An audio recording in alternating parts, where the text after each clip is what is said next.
Happy Friday, Primary 2, and happy spring. The first official day of spring was March 19th, but it just now started feeling like spring. Yesterday, during the P2 Zoom lunch meeting, I shared with students some of the signs of spring I have noticed. A turtle in my flower bed, lots of birds chirping, a frog near the front door, and even an armadillo digging in our yard, a bunny, and a very long snake on the deck just out the back door. Snakes love warm weather, and it was 91 degrees the day the snake came out. I'll bet some of you have noticed signs of spring in your yards. Maybe animals, or just the pretty flowers everywhere. This pretty flower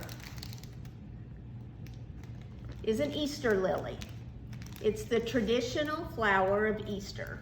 The snow white flowers represent or symbolize new life and new hope. Daffodils.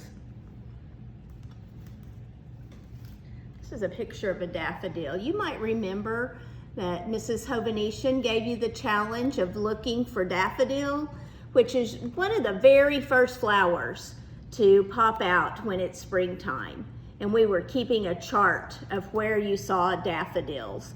I had some in my yard, but they have already bloomed and there's no longer flowers. So daffodils, this was the pretty lily that I just showed you. Tulips. Tulips are everywhere. If you ever go to Utica Square, there are beautiful multicolored tulips all over Utica Square. It's pretty to just drive by and look at them. And then I just went out and picked these beautiful iris. Now iris come in lots of colors. I'm having some more just starting to bloom in the backyard, and they are multicolored. There's some gold and kind of an orange and white color and some purple mixed in there. These were from my front yard, and the whole bed was just purple iris. My favorite color, by the way.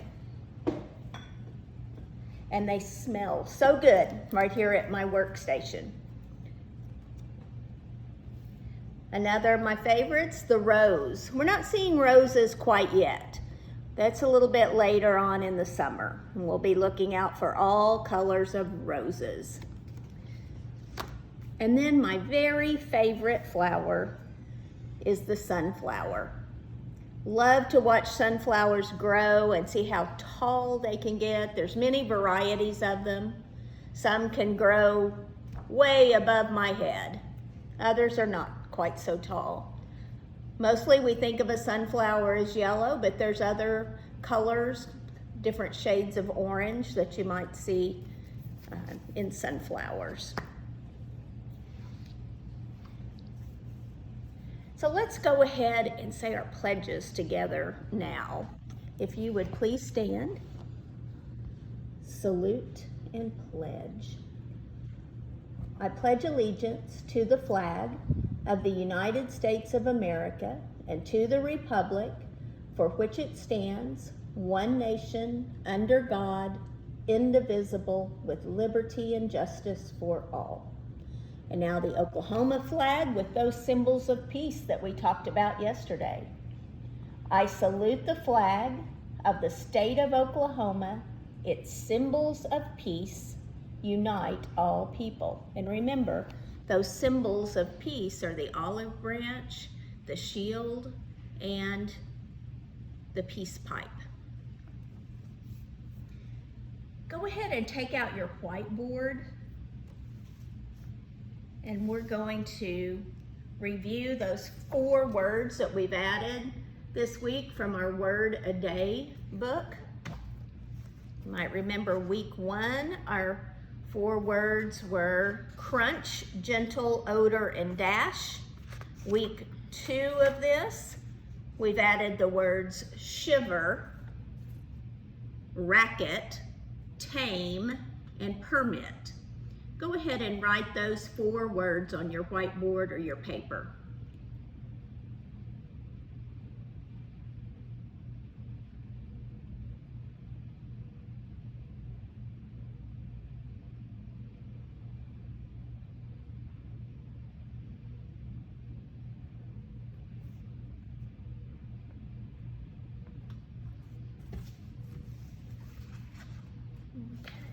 So to review the meanings of those words, I have a few little exercises. You might do this when you're very cold. Which of the words would it be? Shiver, racket, tame, or permit? If you said shiver, you're correct. Remember that shiver is when you shake from fear or from being cold. A pet cat is this kind of animal. Which of these words would work? A pet cat is this kind of animal. It's a tame animal. Gentle and tame. Your teacher might do this when you ask to leave the classroom for something. That would be to give you permission, to permit you to go. If a lot of people were beating on drums, you might call it this. They're making a lot of racket. My mom said she will blank me to go on the school trip. Which of these 4 words would work in that sentence? My mom said she will blank me to go on the school trip. Permit, give permission. The metal trash cans made a blank when the wind knocked them over. If they made a loud noise, they made a racket. The scary part of the movie made me what? Shiver. Shiver with fear. Earlier we said shiver from cold. The blank bird ate seeds from my hand. Wouldn't be a wild bird, would it? Wild is the opposite of tame. The tame bird ate seeds from my hand. A helicopter makes a soft sound when it takes off. That's not true. If you've ever heard a helicopter, it makes a lot of what? Not a soft sound, the opposite. It makes a racket. My puppy's a wild animal that sleeps on my bed. Puppy's really not a wild animal. A puppy is a tame animal. Wild and tame are antonyms, opposites. Dad said, yes, I will not allow you to go to the ball game. Well, that doesn't make sense. Yes, I will not. Yes, I will permit you to go. Not allow and permit are antonyms, opposite meanings. I began to sweat because I was very cold. We don't sweat from cold, we sweat from heat. The correct word would be shiver. I began to shiver because I was very cold. We're going to decide if these sentences are true or false, so listen carefully. When you shiver, you might also get goosebumps on your skin. Yes, if you've ever been really cold, I bet you've seen some goosebumps on your skin. Snow makes a racket as it falls on the ground. No, if you've ever enjoyed a beautiful snowfall, everything gets very quiet when the snow falls. So that's false.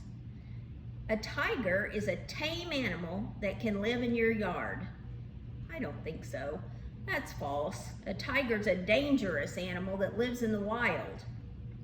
The word permit means about the same as to allow. That's true. To allow someone to do something is to permit them to do something. If you have your Scholastic News handy, I want to take a quick look at our Scholastic newspapers for April. Pull out the one with the picture of the tapir on the front. Forest helpers. Have you heard of tapirs? These animals have a big job. They help plants grow in the rainforest. Tapirs live in the rainforest and they help the forest grow. Think about how tapirs help the rainforest. Hungry, hungry tapirs. A baby tapir and its mom stroll through the rainforest. They are so hungry. They munch on twigs and leaves, and they munch on fruit too. The fruit has seeds in it. The seeds go through their bodies and they end up in their waste or in their poop. New plants grow from the seeds, and that's a big help to the rainforest. Think about that. What's been the problem with the rainforest? That we're cutting down all the trees. So we need new trees and plants to grow there. Tapirs eat a lot of fruit. They have many different kinds of seeds in their bellies. They walk all around the rainforest and they drop poop in different places. All kinds of trees and plants sprout up from the waste. They grow in all the places where the tapirs walked and pooped. Tapirs are in trouble, but tapirs have a big problem. People are cutting down the forest where tapirs live. They cut down fruit trees to build farms and roads. Tapirs can't always find enough to eat. Now, some kinds of tapirs are endangered. There aren't many of them left in the world. What's the good news? People are working to make laws that protect the forest. That would give tapirs a safe place to live and eat. The rainforest gives tapirs food to eat, and they help the rainforest grow. They need each other. How do tapirs help the rainforest? Number one, they eat fruits. These are palm fruits. They walk around the forest and leave their droppings. New plants grow from the seeds in their poop.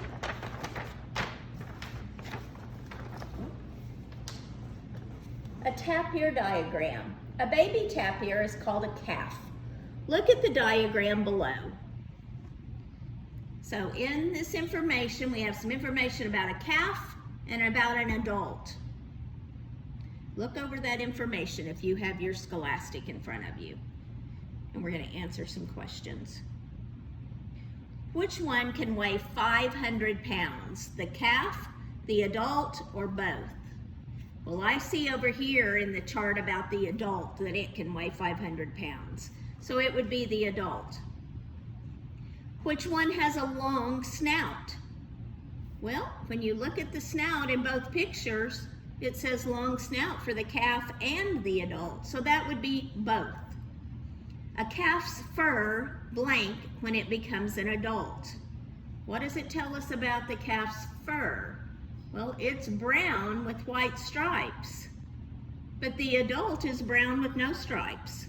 Sounds like it changes when it becomes an adult.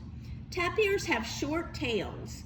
This tapir calf is missing its tail. Draw it on the tapir and then color the calf. I'm going to have you do that later on when we're finished with our session. That's something you could go back to.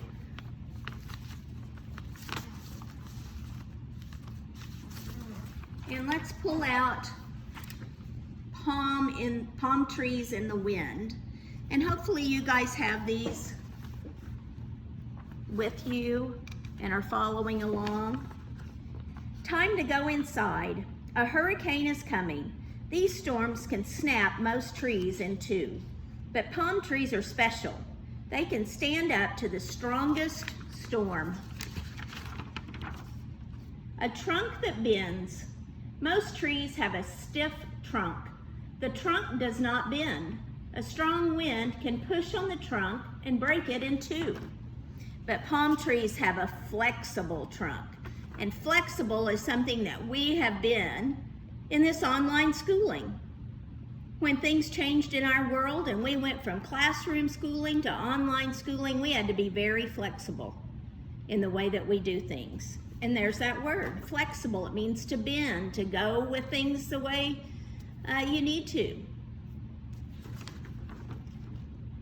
A palm tree most trees have branches. In a storm, the leaves on the branches get soaked with rain, and the branches get so heavy they can pull the whole tree down.